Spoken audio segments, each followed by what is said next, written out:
I'm Anna of all trades, and today I'm going to take you on a tour of our garden. We're right here at the beginning of July, and this is what we've got growing. Before we get started, I would love to give a huge shout out to Squarespace for sponsoring this video. I get my hands dirty, they show me no mercy, so I just keep working. As we first walk into the garden, we have some enormous rhubarb. I use rhubarb for rhubarb pies and custards, and I really love making rhubarb sauce.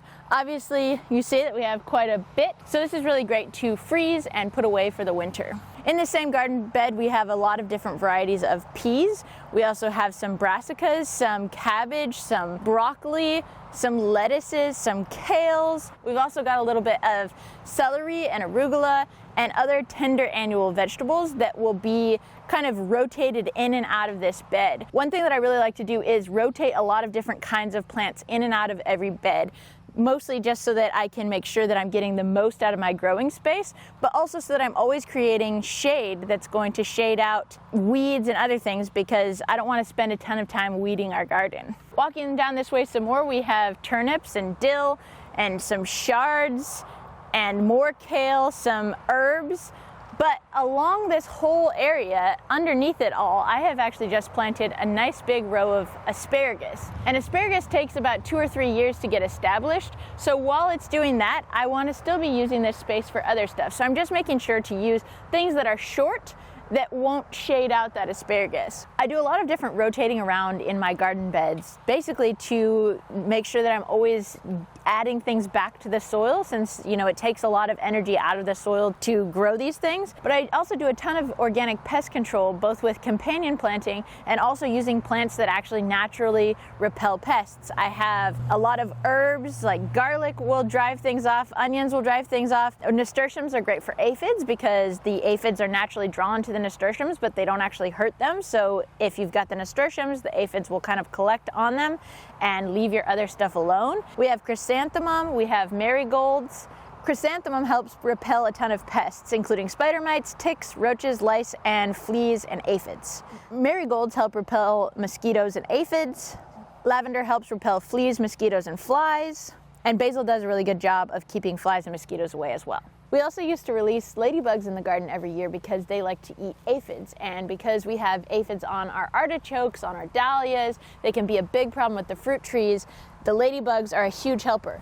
Because we've done that so many years in a row though, we now have a huge ladybug population. We no longer have to release them here every year, which is actually kind of great, because last year during the release, I found out that due to my shellfish allergy, I have a related allergy to ladybugs. And as it turns out, having about 3,000 ladybugs crawling all over your arms when you're releasing them into the garden is not great.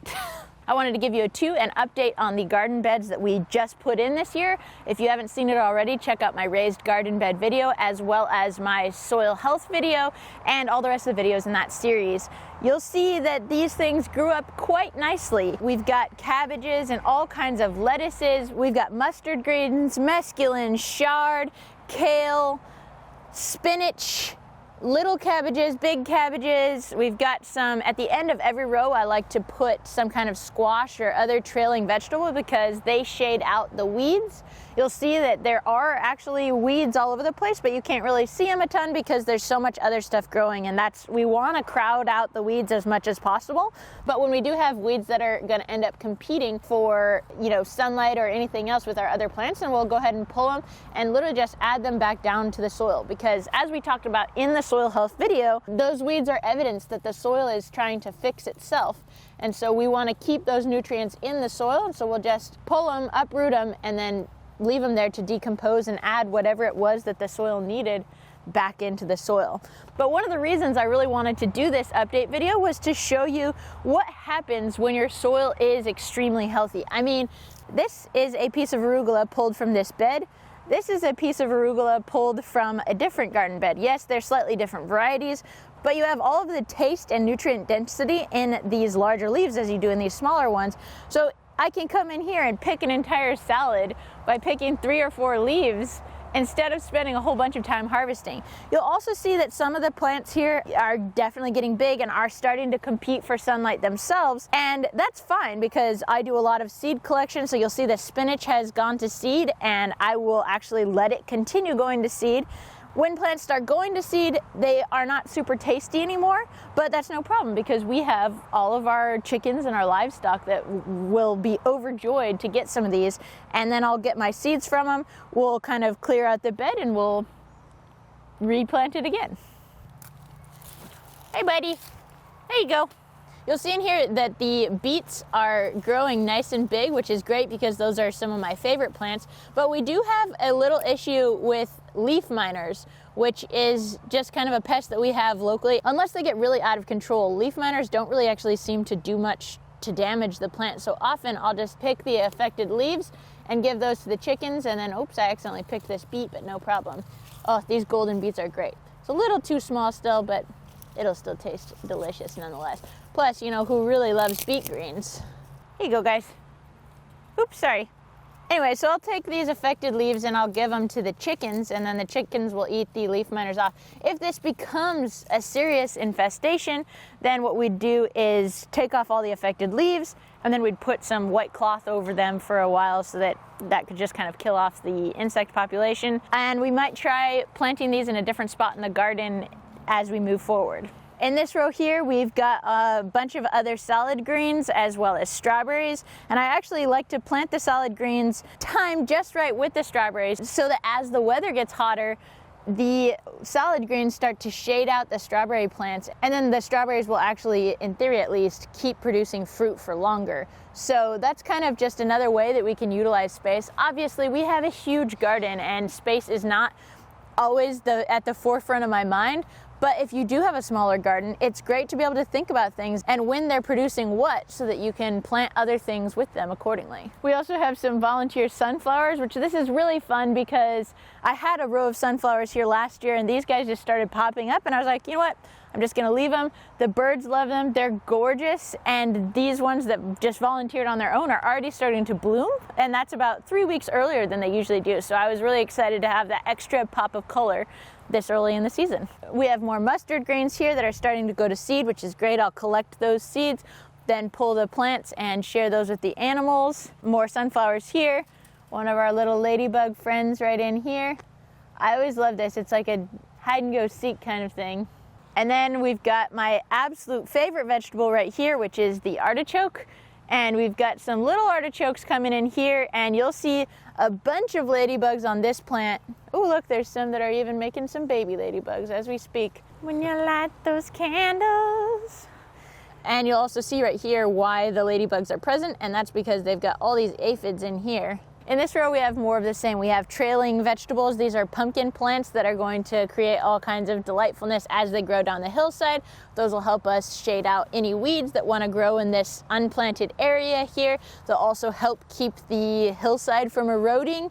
And we've also got peppers here. This is the hottest part of the garden, so it makes sense that we would try to plant some really, really hot peppers here. I usually only grow peppers in the greenhouse, but this year, because I had an abundance of starts, I figured I'd give it a shot out here as well. So we've got some ghost, scorpion, and habanero peppers, which I am really excited for those. Coming up the row again, we've got more chard, more cabbage, more strawberries.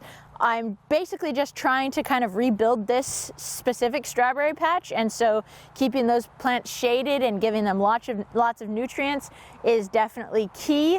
Up at the top of the hill here, we've got some tomatoes, and I will actually be the first to admit that putting tomatoes in tomato cages actually doesn't work super well. I usually prefer to have them trellised, but because we are doing a much bigger garden this year than usual, and because we have got so many projects going on, I decided that instead of growing a ton of tomatoes this year, I would, come canning time, just go to my friend's farm and buy tomatoes from him. And then I just planted what we would actually consume and eat fresh right off the plant all summer long. So really scaled this one back this year, but I'm totally fine with it because we've got a thing or two going on here. So this garden bed is a bit of an experiment, and I literally just wanted to try it and see what would happen. I'm using spent grain from the home brewing process directly from the tank and putting it right on the garden. As it ferments, it heats. It creates its own heat. And so I was thinking that would heat up the soil, and then we could put some warmer weather-loving things in the soil and see what would happen there. So I am very interested to see how it will work out. Only time will tell. But not only does it create its own heat, I was also thinking this is going to make its own compost tea because it's fermenting. And as it rains or as I water, that's going to go directly down into the soil. So even if these plants here don't make it, I think long term, this is going to be an extremely vibrant garden bed within the next few months. Over this way, we have more beets. We have some kohlrabi, and kohlrabi is one of my favorite things. It's in the broccoli family, so it basically creates a little bulb that tastes exactly like a broccoli stalk. Because I don't really love broccoli florets, I love the meat of the broccoli, if you will. So this plant is absolutely perfect for that. I've got a couple different varieties. I have these white ones, I have purple ones growing over there. We have more beets and more arugula in this row. And down there I've got more cabbages growing, and those cabbages will be used for making krauts and kimchis and other fermented items that will be able to be saved and used throughout the winter.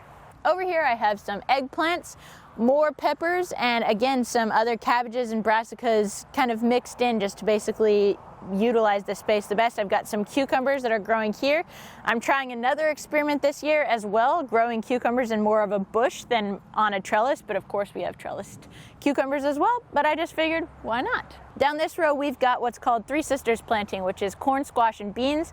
And while I'm waiting for some of these things to get taller, and they will in fact eventually shade things out, but I will have harvested this stuff by the time that happens. So in between this stuff, I planted a whole bunch more kohlrabi.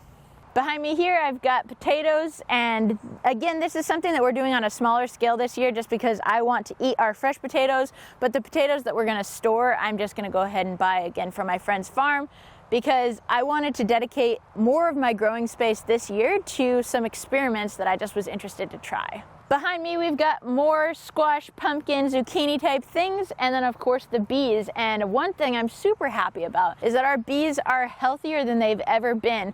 We are about to add the next box, and as long as the rain stays away for the next couple days, we'll actually be adding a new box every 3 days. We should have a pretty significant honey harvest this year. In the greenhouse, I've got a couple tomatoes and a couple melons and a couple cucumbers because those are heat-loving things that I like to kind of limp along into the fall. But the main focus at this point in the greenhouse is peppers. I've got all my habanero, my scorpions, my ghosts, my bell peppers, and everything else growing in there where they're gonna get a little extra heat. I've also got some lemongrass growing back in there, and that does a little bit more to repel some pests. Plus, I do a lot of Thai cooking, and so that's in there as well. Oh, and we've got basil as well. Along these rows, I have potatoes, I have more squashes, more cabbages, carrots, radishes, kales, lots more radishes, beets, some other herbs that'll help repel pests, some dill, some cilantro, some coriander, and then all of this is dahlias, zinnias, and sunflowers. I have a very special relationship with dahlias. My dad taught me how to plant and cultivate them, and actually a lot of these are flowers that I carried in my wedding bouquet.